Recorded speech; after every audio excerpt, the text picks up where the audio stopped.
A primeira pergunta que nós vemos aqui é a pergunta que os discípulos fazem ao ver que a tempestade está açoitando eles, a água está entrando no barco, e eles olham para Jesus, Jesus está o quê? Dormindo. Indignado, eles perguntam: Mestre, não te importa que morramos? E essa pergunta, ela traz algo importante que nós precisamos compreender sobre nós mesmos. É o tipo de sentimento que nos domina quando esquecemos que Jesus está no controle. É o tipo de pergunta que nos domina quando a gente está no olho do furacão, de uma briga conjugal, de uma enfermidade, de uma ligação do gerente ou da conta bancária, de uma catástrofe financeira, de um problema crônico de saúde. É nesses momentos que nós perguntamos: Deus, não te importa que você não está vendo o que está acontecendo? Quantos aqui já não pensaram isso? Talvez não falaram, mas já não pensaram. Será que Deus não está vendo o que eu estou passando? Será que Deus não está percebendo o que está acontecendo? E esse tipo de pergunta é importante porque nos faz perceber e nos lembrar que assim como aqueles discípulos que estavam com o próprio Cristo no barco, sentiram isso. Quanto mais nós, que temos uma espiritualidade hoje que não enxerga Jesus.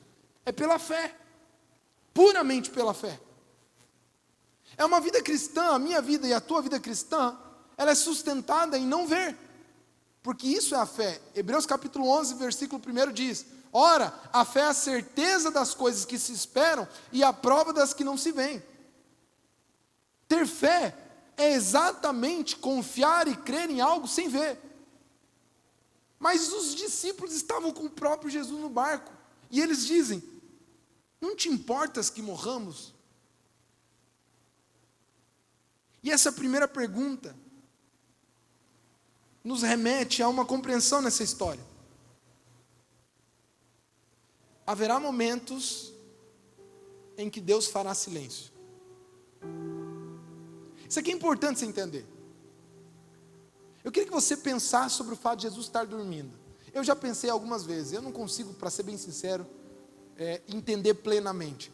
Eu já li algumas coisas de vários teólogos, já li algumas coisas de comentaristas bíblicos, e é interessante tudo que se conjectura, mas não deixa de ser esquisito. Alguns dizem que havia um nível, porque você consegue ver o contexto, e você percebe que Jesus estava num intenso trabalho missionário, muitas vezes sem comer e sem dormir. E alguns dizem: olha, ele chegou a um nível de exaustão física, que ele entrou no barco e apagou. Fisicamente, estava cansado, ele era homem. E pode ser, e realmente pode ser.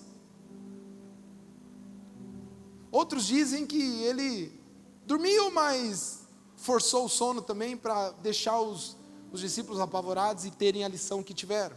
Pode ser também, não sei. Mas não importa exatamente o motivo, o fato e o quanto Jesus realmente estava dormindo. O que importa é que, muitas vezes, você vai estar no olho do furacão e você não verá movimento, expressão ou reação alguma de Deus. Silêncio. Silêncio. Esses dias eu estava meditando sobre a história de Abraão, e aí eu fui contando cronologicamente os anos que se passavam dos eventos. Porque você começa a ler Gênesis capítulo 12, quando começa a narrativa de Abraão, aí chega no 15, por exemplo, fala: tá. É 3 capítulos para nós, né? 2 minutinhos de leitura, 5, 10, não sei. E para Abraão se passaram 25 anos. E não há registro algum que Deus falou com ele nesse período. Você vai para Noé, é assustador. Mas Deus chama Noé em Gênesis capítulo 6 e não se manifesta mais. Quem sabe quanto tempo Noé seguiu trabalhando até concluir a obra? 120 anos. Só com uma palavra que gerou convicção para seguir em frente. Só uma. ele ouviu, abraçou aquela convicção e foi até o fim. E por que essa necessidade incessante, mimada, de ter que ouvir Deus todo dia? Na verdade, isso é um mal de distorção profética, distorção do profético, que foi utilizado inclusive pelo neopentecostalismo para a nossa geração, para criar um monte de gente viciada em emoção e diminuir a nossa capacidade de fé real. Tem gente que acha que tem fé, mas mentira, ele é movido por culto, ele é movido por vídeo motivacional, ele é movido por louvor que toque a emoção. Porque se tiver uma semana em que ele não ouvir nada, e esse ouvir para ele às vezes não é nada, é só a emoção dele, é só algo que o tocou e fez ele chorar, às vezes não é Deus não, mas gente fica viciada assim. Faz sentido o que eu estou falando, gente? Eu estou inventando aqui. Vocês percebem uma geração evangélica viciada em ouvir Deus, e parece bonito, mas muitas vezes é só um diagnóstico de alguém que está distorcendo o verdadeiro sentido profético, e na verdade está manifestando um tipo de meninice espiritual baseada em emoção e não em fé. Sabe por que eu gosto de acreditar que Jesus está dormindo? Pelo simples motivo que ele disse para os discípulos que eles iriam para o outro lado. Só isso bastava. Mas e a tempestade? Ué, mas eu não falei que nós íamos para o outro lado? Mas e a chuva? Mas eu não falei que nós íamos para o outro lado? Mas e a água que está entrando no barco? Mas gente, eu não falei que nós íamos para o outro lado? Alguém está ouvindo o que eu estou falando aqui? Meu irmão, você não precisa que Deus fique confirmando aquilo que Ele já disse.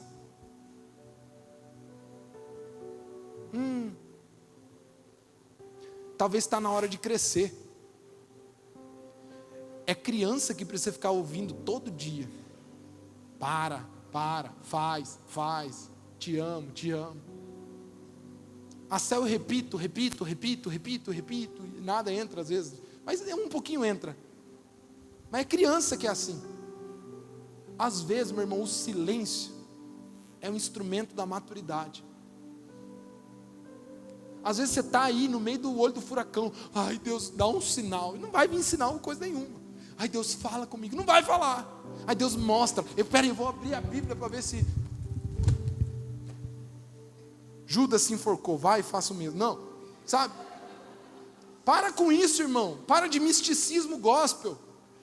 Você só precisa de uma coisa, a palavra que já foi dita, e o fim já está decretado, Apocalipse já me contou, Jesus venceu e nós vencemos com Ele, nada irá nos abalar, nem a morte, nem a vida, nem principados, nem potestades, nem o presente, nem o porvir, nem a altura, nem a profundidade, nada poderá nos separar do amor de Deus que está em Cristo Jesus, nosso Senhor. Já está dito, isso basta, já foi. Mas é que está difícil. É isso aí mesmo, faz parte, já está dito.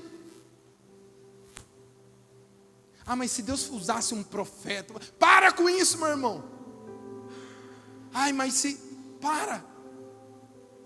Muitas vezes nós diminuímos a grandeza e a soberania de Deus e o seu poder, diante de uma necessidade carente, de ser acolhido por palavras agradáveis de outras pessoas. Meu irmão, eu acredito no sobrenatural e daqui a pouco já vou te contar. Eu acredito no mover sobrenatural.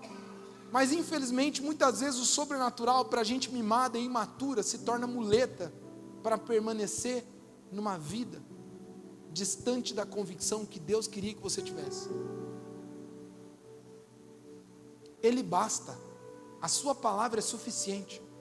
Meu irmão, se o Espírito Santo não falasse nada, não se movesse, se nada mais de novo viesse, a palavra nos basta. É graça, misericórdia e favor de Deus que tenhamos ainda os presentes. Por isso que a palavra dom significa presente. Os dons são presentes. Uma palavra profética, uma palavra de conhecimento, uma oração de cura, são presentes. Mas eu não devo presentes para minha filha. Eu devo sustento, eu devo um teto, eu devo cuidado, eu devo amor, eu devo garantir a educação dela, e eu devo garantir a nutrição dela. Mas eu não devo presentes. Muitas vezes Deus nos presenteia, e eu já fui presenteado por Deus claramente, através de palavras, através de momentos e expressões sobrenaturais em que claramente Deus usou para me fortalecer, para alimentar minha fé. Mas o que Ele disse basta, a sua palavra basta, ela é suficiente. Eu quero te convidar a parar de se mover por essa necessidade incessante de algo novo. Eu quero te convidar a uma vida de maturidade, de alguém que acredita que Jesus está no controle, mesmo quando nada parece estar funcionando.